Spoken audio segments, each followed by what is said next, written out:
Okay, so before we end the podcast, I have one more thing I wanted to talk about.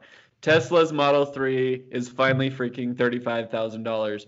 This is Yeah, so exciting for me. I'm the type of person that always has a beat up junker car. me Matt, tell too. us about your car that you had when you were in college. Do you remember that little brown car that was so terrible that you'd take girls on dates and you'd have to like push it to start it and remember when it was so cold you had to hold down a button and also push the gas at the same time? I tried to borrow that thing several times and could never get it started. Yes, it was a 1982 diesel Jetta, and I bought it for 500 bucks. From who? I bought it from Randy Simpson, our neighbor who lived behind us. So Why kitty did you corner. have that? What?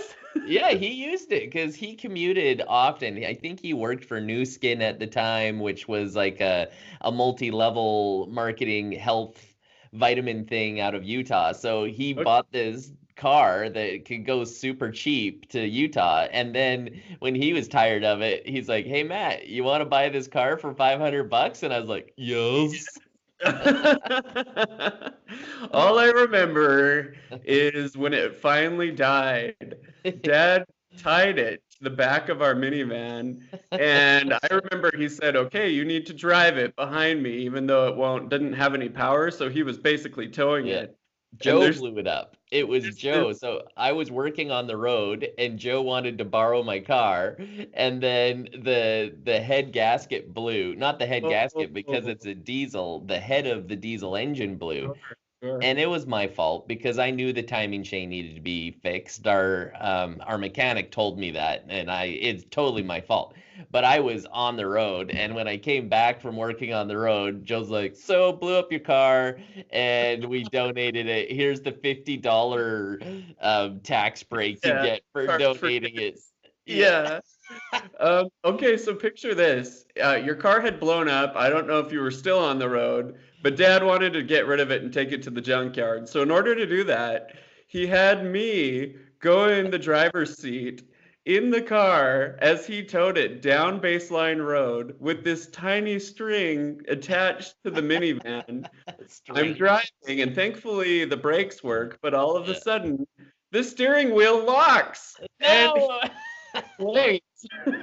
So he's pulling Sucks because me. it's not I on. almost flipped the car and I almost died. So that's what happens when you buy a $500 car.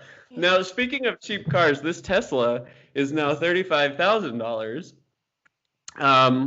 which is a lot more expensive than your old car, but it's pretty cool. I mean, it has most of the things that you'd want. Hmm. It goes for 220 miles on the charge, which is Yeah, awesome. that's I mean, 330 kilometers. I drive a lot, and my Corolla goes for about 350 miles, and that usually gets me through the week. And I go, to Ventura County, Orange County, LA County. I'm driving every day, all the time, and it gives me quite a few days. So if you had that in a charge, you could just charge it in your garage at night and get Yeah. pretty much anywhere you needed to for a commute. I mean, if you're going to Vegas or somewhere, you'd have to stop, but that's pretty decent, I think. Yeah, for a daily commuter, I think it's fantastic. And as you mentioned earlier, I did put $1,000 down to get this $35,000 Tesla, oh, like 3, 4 years ago. And it's been what I've been waiting for. And what's interesting is you will have anxiety because it's not the big full battery, but it sounds like they're actually going to install the full battery. So if you want to upgrade it, it's a matter of putting in a phone call to Tesla, paying your money, and then they'll unlock the rest of the battery for you. Now, don't quote me on it, but it sounds like that's what they're doing. And it's the same thing with the autopilot features. You can, to get the $35,000 base value, I think it's very basic autopilot. I don't even know if you've got lane assist with that. But if you wanted to upgrade it, it's a matter of a quick phone call. All the hardware is already there and all they do is turn it on. So this has actually caused some problems with Tesla's share price this week. Did you Oh yeah. watch what happened? It went down 1% when after they announced it, right? It did, and it continued to go down even after it had dropped that first percent. I think it dropped another 2 or 3%.